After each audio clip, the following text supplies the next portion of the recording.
Mrs. Newman on, and I would just want to say thanks to Ambassador Joan Brown who made that connection for us. And so we can't wait to hear what she has to say. Can you just briefly introduce yourself in the capacity of helping out teachers so that we can know a little bit more about you, and then you can go right into the tips that you have to share with us today. Okay, certainly. So I have been working in the position as a ESC job coach for the St. Lucie Public Schools District, which is a school district on the Treasure Coast. We call it Treasure Coast of Florida. So we support a few other school counties, and we have what is called our Student Services Department that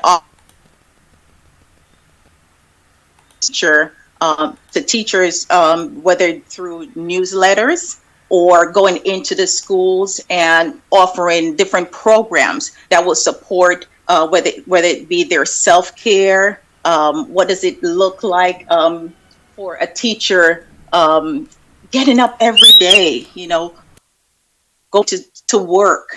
Also, we support parents. I worked in the capacity as a parent educator as well. And so we had to be innovative with coming up with programs to support parents. So we look at the collaborative where we're having teachers, parents, and students, just a community focus programs that will bring everyone together and bring in harmony, if you will, in our schools community.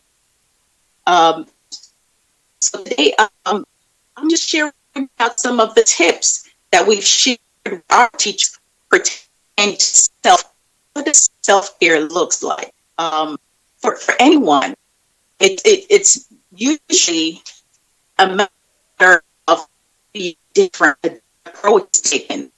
Everyone, it relates to what she is personal and professional commitments. And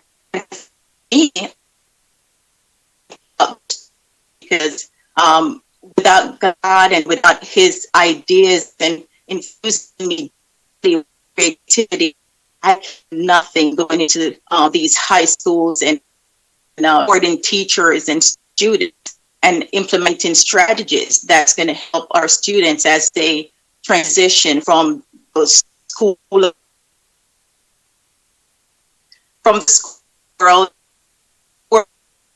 Well,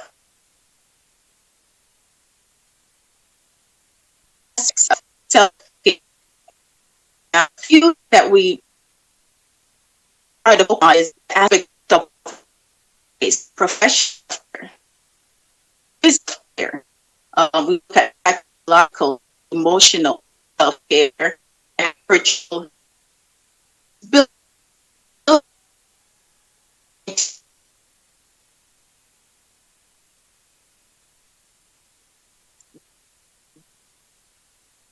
and maybe teachers and staff members and regular to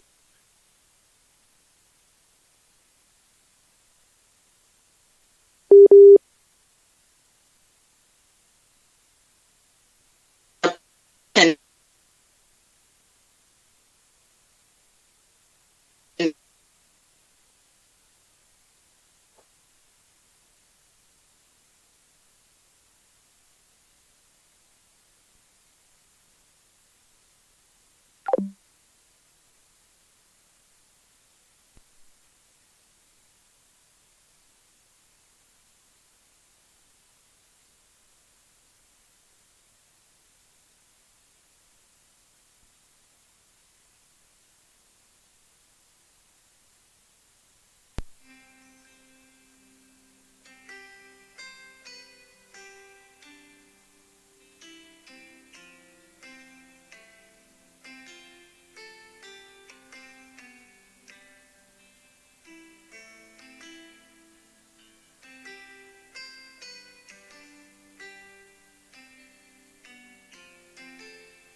All right, so just now we got disconnected 60 minutes after 1 o'clock, and I know we're heading into international segment, but just bear with us and let's just rejoin Mrs. Newman, Mrs. Blondeen Newman. Just in case you're just joining us, it's Teacher's Tip. We're dealing with parents, but today in particular, she's sharing on teachers. Mrs. Newman, you're there? Yes, I'm here. Thank you. You're welcome. Yes, Go on. we got disconnected. That's Unfortunately, okay. but happy to be back. Wonderful. So, as teachers, we give attention to the needs of our family. We instruct and support our students, and we answer to our administrators, our principals. We have to address parental concerns. We assist our colleagues, whatever that looks like, and it changes from day to day. So it's hard sometimes to partake of a little self-care. So I just, my focus was just on self-care, not only for teachers, as you say, but for parents, for anyone working with young people, if you will. So, I was going over the different aspects of self-care. And I started with the workplace and professional aspect, talking about engaging our students and our colleagues in just talking about what's going on, making that relationship with others in the same field. But also it's important to connect with people outside of work. So that relationship is important in the workplace or outside of the workplace. And you want to connect with someone who has a little more experience. You want to set up a peer support group if possible. And we don't know how this is going to work out, but maybe we can have a collaborative, have teachers call in or have students share out. I've been interviewing a few teachers that I work with, and I've asked them, what is it you'd like to see change or improve that you think would make your job better? And surprisingly, I've had the response of have students voice their opinion, see what they're thinking, especially coming back from the pandemic. We've all been stressed out. It looks different, our relationships, our behaviors before the pandemic versus going back to school now. And another pointer I wanted to talk about is the physical. What does the physical self-care looks like? And it's about, planning activities. Set aside some time to develop a regular sleep routine. Sleep is so important for exercising and aiming for a healthy diet. These are just two tips and two aspects of our self-care. And we'll talk a little bit more when we connect next week or next time. But for time's sake, it's been my pleasure. And teachers, you are wonderful. Caregivers, you are wonderful. Parents, you are wonderful. And you have so much talent that God has created you with to offer to the world. We can't do it if we're not taking care of ourselves. And to give our best self, we want to take care of ourselves. So have a blessed day. Thank you for listening.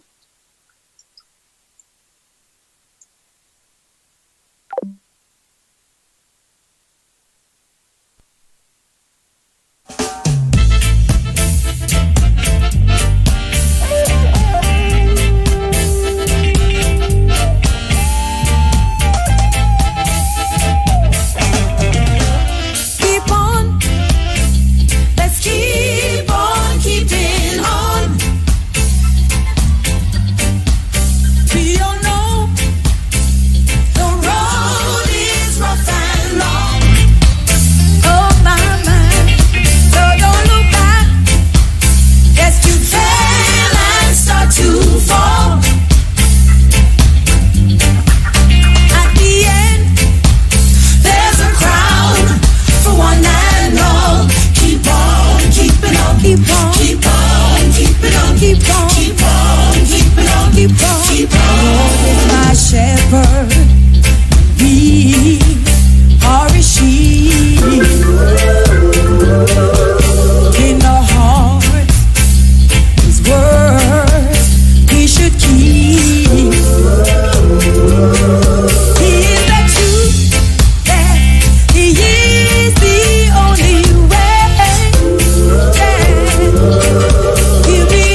right, so we just want to thank Mrs. Blondeen Newman It's not easy.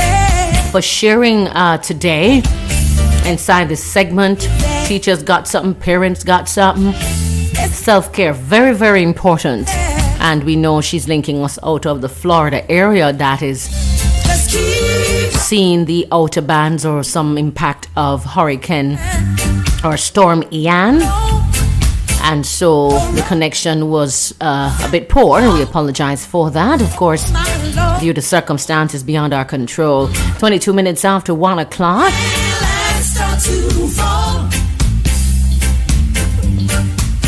At the end, We have gone into the international segment. Oh my goodness. And let me just tell you, we got to start with this one by Travis Green, Made Away. Please stand by. This is Called Out Gospel Radio.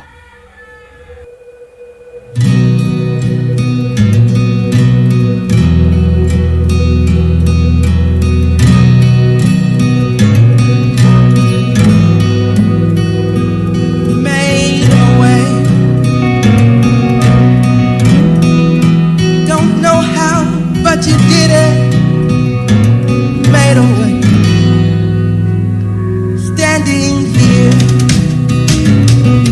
not knowing how we'll get through this test, but holding on to faith, you know best. Nothing can catch you by surprise.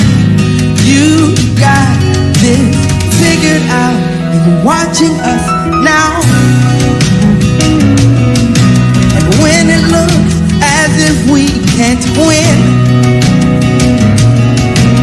wrap us in your arms and step in. And everything we need you to supply. You got this in control, and now we know that you made our way. When our backs were against the wall, and it looked as if it was over,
You move mountains. You move mountains. This is Called Out Gospel Radio in Ocho St. Anne, Jamaica. Thanks for listening. You cause walls to fall. You cause walls to fall. You cause walls to fall. Hey, you cause walls to fall. And you cause chains to break. Hey, you cause chains to break. Hey, you cause chains, hey, to break. Hey, you cause, hey, no, I'm not sure that. Hey, and giants fall. Hey, giants fall. Giants fall. Giants fall. Could you move mountains? Woo! You move mountains. And everything is easy for you. Could you move? Hey, yes, you move mountains. Mountains are moving. Mountains are moving. Mountains, you gotta see it in the spiritual realm. Mountains are moving. And strongholds are breaking now. Strongholds are breaking now. Strongholds are breaking. Strongholds are breaking. Could you move mountains? You cause walls to fall with your power. With your power. With your power. Hey. With your power. Perform miracles. Perform miracles. You perform miracles. You perform miracles. My son is breathing. My son is living. My son is breathing. My son is living. When the doctor said no, hey, you said yes. That's what I'm gonna say that. When the doctor said no, you said yes. When they pronounced me dead, you said not yet. When they called me dead, you said not yet. You performed miracles. You performed miracles. It's 1:32. So let us head on to World Happening segment that was made away by Travis Green.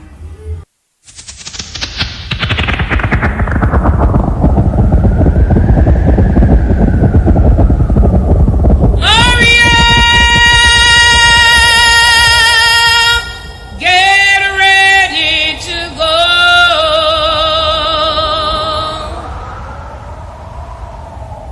Christ has gone home to prepare up beyond the blue skies.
All right.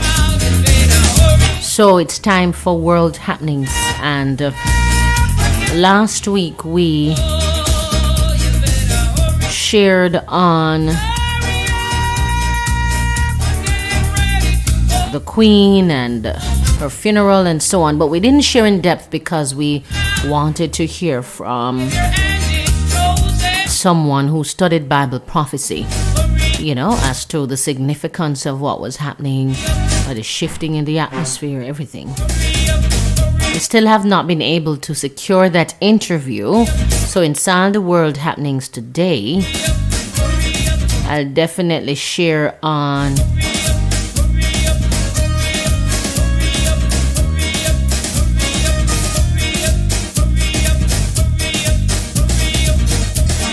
what's happening with the weather, though.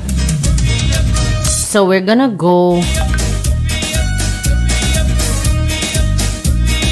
online and see what are they saying about this weather activity, tropical storm that's out now, Sister Scully, Lord Jesus, only God can help us to be ready, because of course something is certainly happening in the atmosphere. Let's go to this weather report. This is an update Saturday midday on Tropical Storm Ian and what else is happening in the tropics. Let me show you the latest on Ian. This is the 11 o'clock advisory that came in. Winds are still 65 miles per hour with gusts to 45 miles per hour with gusts to 60, moving west at 15. Hurricane hunters did investigate it this morning, and they have several more missions scheduled throughout the day today. So they'll keep an eye on what the pressure's doing, where the center of low pressure is, and the winds that are happening inside the storm. But right now, still a little bit of shear on the eastern side of it. Otherwise, though, it is looking slightly more healthy on satellite than what it was looking like first thing this morning. But there's still the same tropical storm watch for Jamaica and hurricane watch for the Cayman Islands that are in effect. Winds are 45 miles per hour, gusts to 60, moving west at 15. Let me show you the spaghetti models, because this really tells a story. The models are pretty closely clustered over the next couple of days. But by the time we get in towards landfall time for a middle of the week, Wednesday or even Thursday, there's a pretty big spread and a large amount of uncertainty for the storm of where it's going to make landfall. You notice there's some models that take it all the way as west as the Emerald Coast. Some models bring it in towards the Big Bend, and even some models that try to take it south of Tampa for that actual landfall location. These models are predicting where the center, that's what this graphic is showing you, where they think the center of the storm will end up going. But ultimately, there are effects from major hurricanes that are felt hundreds of miles outside the center, right? Hurricanes can be really big, large systems. They are not all very small and compact. There's only been a few that have been small and compact, but this is a big model spread, okay? So what you really need to take away from this is, if you're anywhere along the Gulf Coast of Florida, you need to be watching this very closely in the coming days, because whoever is in the path of that landfall, the impacts are going to be significant. There will be big destruction, but we don't know exactly where that landfall is going to be. It is Saturday. Landfall may not be until Wednesday or even Thursday. Some of the models have it slowing down a lot more. So a lot of uncertainty still with the models, and the reason why is they're trying to get a handle on exactly this trough of low pressure, this dip in the jet stream, so to speak. We have a front coming through North Georgia tomorrow, and behind it a dip in the jet stream. And models are trying to figure out how deep is that dip in the jet stream, what's the orientation of it, et cetera, because that will help to steer Ian in one way or the other. Tropical systems do not have their own steering wheels. They don't know where to go and can't maneuver themselves like a cold front does. They get steered by larger scale features in the atmosphere. So there's the opportunity for this storm to either move in towards Florida or western Florida, even towards the Panhandle. We just don't know yet. And here's an example. This is the European and American models from Saturday morning. See how they are originally closely, clustered. This is showing you where they think the center of the storm is going to go. These are the lines of pressure. We call this MSLP. But notice already by Tuesday morning, a little bit of a spread as it's passing over Cuba, and then a bigger spread beyond that. The Europeans still trying to take this in towards southwest Florida.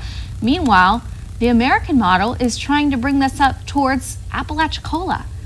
So there's a huge spread in models still on this Saturday, and that's what I think is concerning, because some people over the weekend may just think, okay, well, I saw the track on Friday, I know what to expect, I'm not going to be impacted. But there's still a lot of uncertainty with where this will go. Here's the official cone of uncertainty from the National Hurricane Center. This is the 11 o'clock advisory this morning. That landfall is a major hurricane. Will likely be, really anywhere on the west coast of Florida, so we don't really know. I know you see this line down the center of that cone, but the line doesn't mean that that's where the storm's going to be. It can be anywhere within that cone of uncertainty, and that's just the center of the storm. Impacts can be felt well outside of it. So the main takeaways are this will have everything in its toolbox to become a major hurricane. But where that landfall is, that's still very much uncertain. So there are going to be significant impacts, but we don't know where those will be. For North Georgia itself, could we see impacts? It's really too early to say. Depending on where it makes landfall, we could either end up with some rain and some gusty winds, or we could see nothing at all but some added cloud cover. It's really too early to say, and not just where landfall is, but what happens with the storm after landfall. So that's really what I want you to take away from it, is even though landfall's not until middle of next week, we have to pay very close attention. And for North Georgia, we just don't know if we're going to see any impacts or not. Here's the big picture. There's Ian down in the Caribbean. We also have 3 other named storms out in the Atlantic. Fiona has battered the Canadian Maritimes early Saturday and last night. That'll keep moving northward. It's post-tropical, not a tropical system anymore. And we still have Gaston pulling away from the Azores, and then Hermine, which is off the coast of Africa. One other area with a low chance of development. Doesn't look like it'll develop, but if it were to develop, the next name on the list is Julia. All right, so there you have it. That update there on the storm and models and latest track. It's 1:43, and I really hope everyone is safe. They're saying there's a live, let me hear this, there's a live from Fox News, live now from Fox. Tropical storm Ian projected for landfall in Florida, state of emergency issued.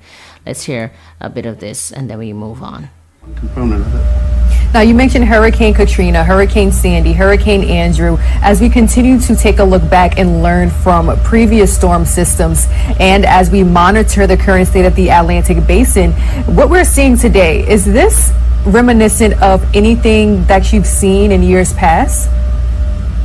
Oh, certainly we've had periods of time with a lot of active systems in the Atlantic. And it's a very big challenge for forecasters because you've got to keep track of all of these storms. Fortunately, aside from the one that's threatening Florida now, the others are in the far eastern Atlantic, and not really a concern at the moment, except to the Canary Islands, the Azores, and shipping, which is not to brush those off. But the forecasters in the U.S. are primarily concerned, of course, with the U.S., and we just have this one thing to really focus on now. I see. Well, Dr. Carrie Emanuel, it's been really great getting some context from you as we continue to monitor the storms that are in the basin. Any final thoughts? Well, I think the most important thing is to pay attention. If you're living in a hurricane-prone area, listen to the forecasts. Don't try to second guess them. And if the authorities tell you it's time to leave, don't second guess that either. It'll save your life. That's absolutely true. So often we make light of these situations. You hear of hurricane parties, people, quote, riding the storm out. But again, this is a potentially life-threatening situation. So definitely heed the warnings from experts and meteorologists. All right. Thank you so much for joining us, Dr. Carrie Emanuel. All right. 1:45. There's lots going on. And of course, Florida, they say, is under state of emergency.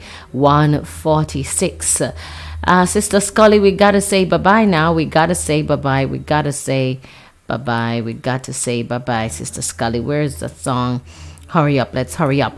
It's time to go.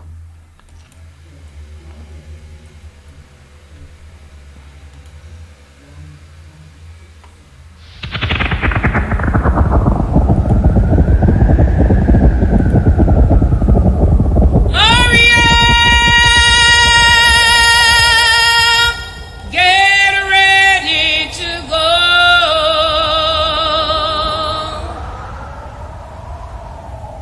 Christ has gone home to prepare up beyond the blue skies. It must be some wonder up there, never seen by mortal eyes.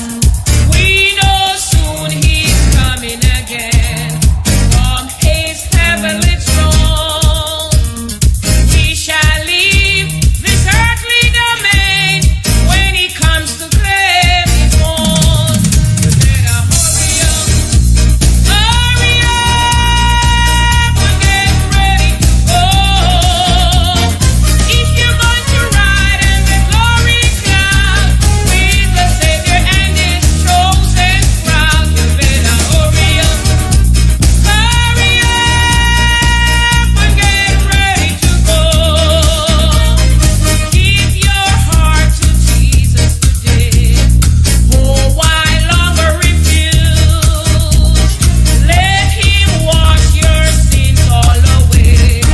So please remember, if you have information as it relates to Let him be a true God. anything that is happening worldwide, and you can share on it and link it to prophecy, link it to end times, link it to Bible study, please get in touch with us so we can share with the Purpose family. What does it all mean? You know, put it all together. Glory cloud with the Savior and his chosen crowd. You better hurry up All right, so at 148, and get ready to go. Soon the mountain let us move on now. rolling back the blue sky. One more song coming out of this week's top 10. I won't go back by William McDowell. Yes, can you imagine? I tell you, Auntie May says, listen, please, I'm selecting that song, and man, she's such a blessing. 149.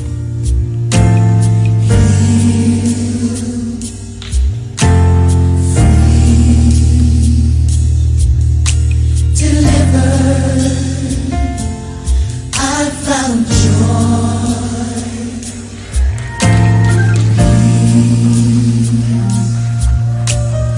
grace, and favor. I've been changed. In the presence of the Lord, I've been free, delivered. And in your presence, Lord,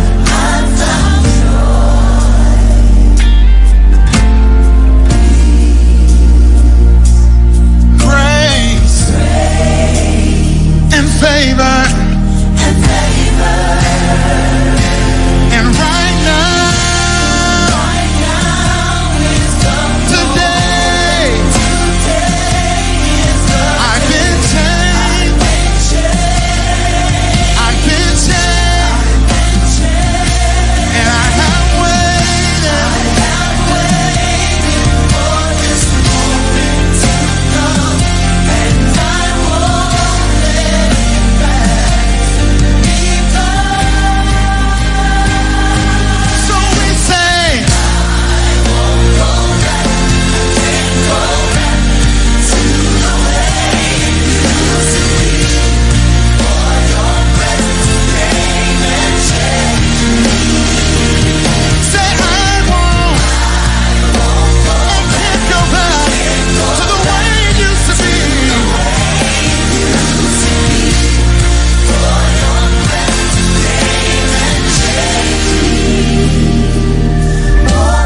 I tell you, we don't have time to play all of the songs today. We got to share quickly what the top 10 songs are. Let's go to the next one, and that one, beautiful, by the way, William McDowell. Let's go to this one, Jacqueline Carr's Changing Your Story.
Jacqueline Carr's Changing Your Story.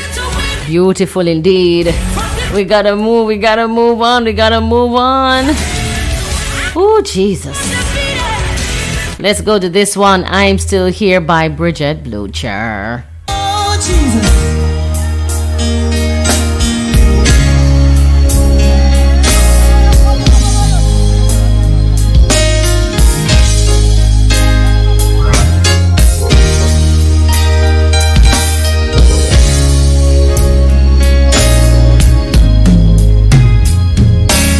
I've been battered, bruised and torn, but I'm still here. Some days my life, it was filled with fear. Oh, but I'm still here. So many times I had to fight just to stay in the right. I have failed so many times, oh, but I'm still here. I had many disappointments, but I am still here. There were days when I thought I would not make it. Oh, but I'm still here. So many storms I had to bear. Lord, for your joy, they can't compare. Storms of sickness, storms of trial. Oh, but I'm sailing. Do I have a survivor tonight? I've been abused and misused. I tell you, we are still here by the mercy of God. 156. We're here. Moving on to this one now by Neville Baker featuring Jermaine Edwards. Welcome, Holy Spirit.